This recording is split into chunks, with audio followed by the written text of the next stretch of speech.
السلام عليكم ورحمة الله وبركاته. ازيكم يا احلى متابعين؟ النهارده بقى هنعمل مع بعض المنت سيرب او سيرب النعناع في البيت بنفس الطعم اللي احنا بنشتريه من بره، بمكون سري هنعرفه خلال الفيديو. وشايفين القوام، هنعرف ازاي القوام يبقى تقيل كده وبنفس اللون الجميل دوت، وازاي هنختار النعناع بتاعنا شكله ايه ومن غير ما نغلي فيه كتير، وخطوات سهلة وبسيطة. اتمنى بقى تعملوا لايك وشير وسبسكرايب الفيديو لقناة اليوتيوب وتفعلوا جرس التنبيه عشان يوصل لكم اشعار بكل جديد. وطبعا عصير الليمون بالنعناع دوت اللي احنا بنستخدمه في الصيف اكيد بيحتاج السيرب دوت.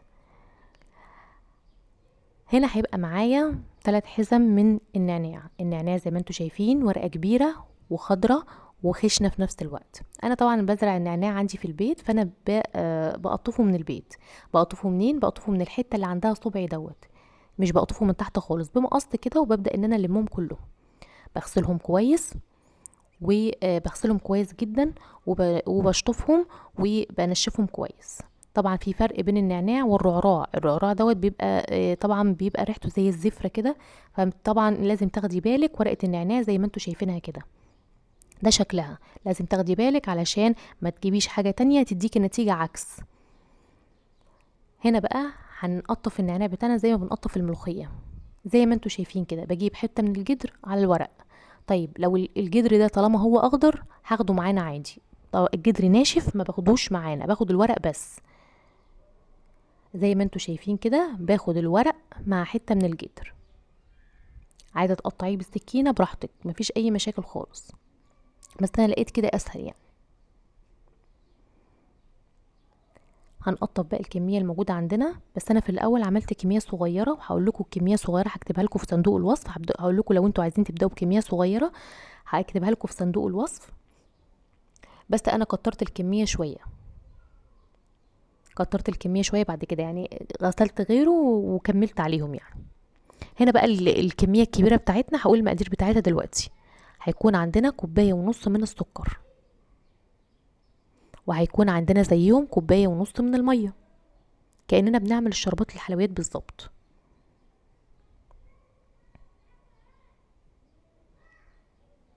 زي ما انتوا شايفين كده.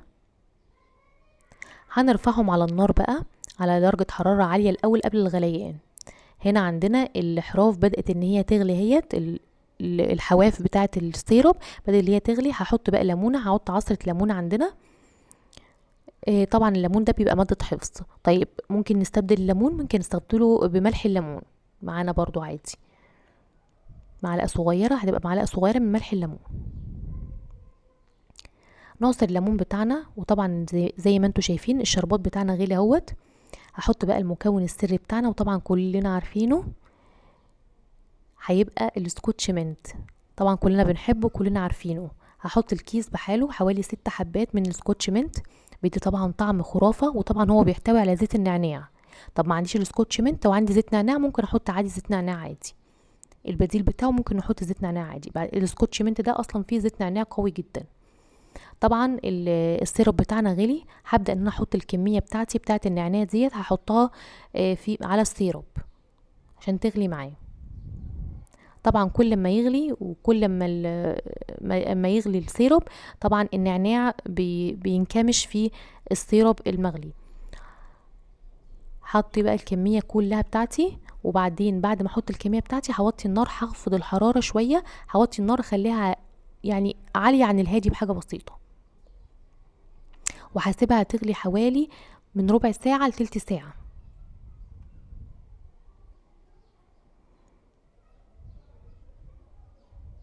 زي ما انتم شايفين بقى هنزل الكميه كلها لتحت كده عشان تغلي كلها مع بعضها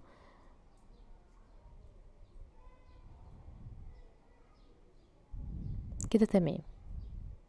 هغطي بقى الحله بتاعتي عشان الزيوت الطياره بتاع اللي بتطلع من النعناع تتناه محتفظه في الحله، علشان ما تطلعش منها. طبعا احنا محتاجين دلوقتي الزيوت العطريه او الزيوت الطياره اللي بتطلع من النعناع، محتاجين ان احنا نحتفظ بيها عشان ده اللي هيدينا النكهه القويه وهيدينا كمان الطعم القوي.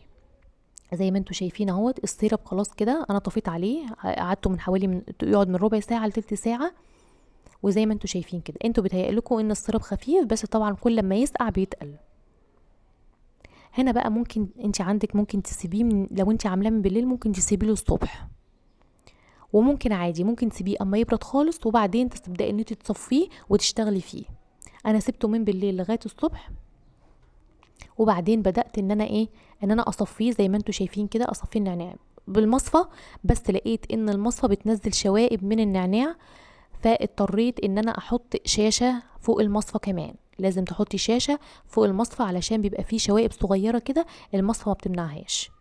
فاضطريت ان انا اقلبهم تاني في طبق تاني، وحطيت المصفى وحطيت الشاشه فوقيها عشان امنع اي شوائب ان هي تكون في السيرب بتاع النعناع وتعكرهولي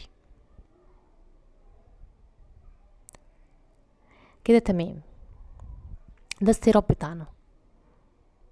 طبعا دي الكميه الصغيره انا كنت عاملاها ومصوراها في الاول. هنا بقى الكميه بتاعتنا اللي هي الاصليه اللي احنا عاملينها. هحط عليها بقى بعد ما بردت خالص، هحط عليها حوالي 3 نقط من اللون الاخضر. بس انا زودت نقطه كمان بعد كده عشان تديني اللون الاخضر التقيل، يعني حطيت في حدود 4 نقط من اللون الاخضر. قلبت بقى الموضوع ده كله.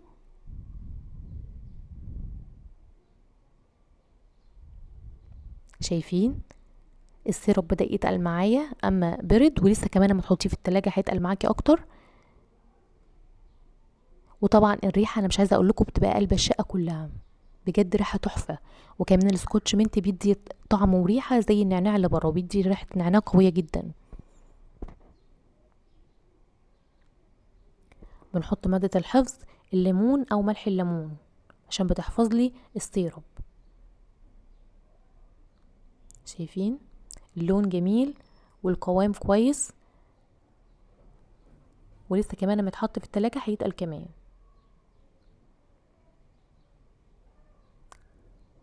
ده بعد ما حطيناه في التلاجة شايفين تقل ازاي، واللون طبعا جميل، واللون كمان بيتقل كمان لما بتسيبيه شويه كمان اللون بيتقل كمان.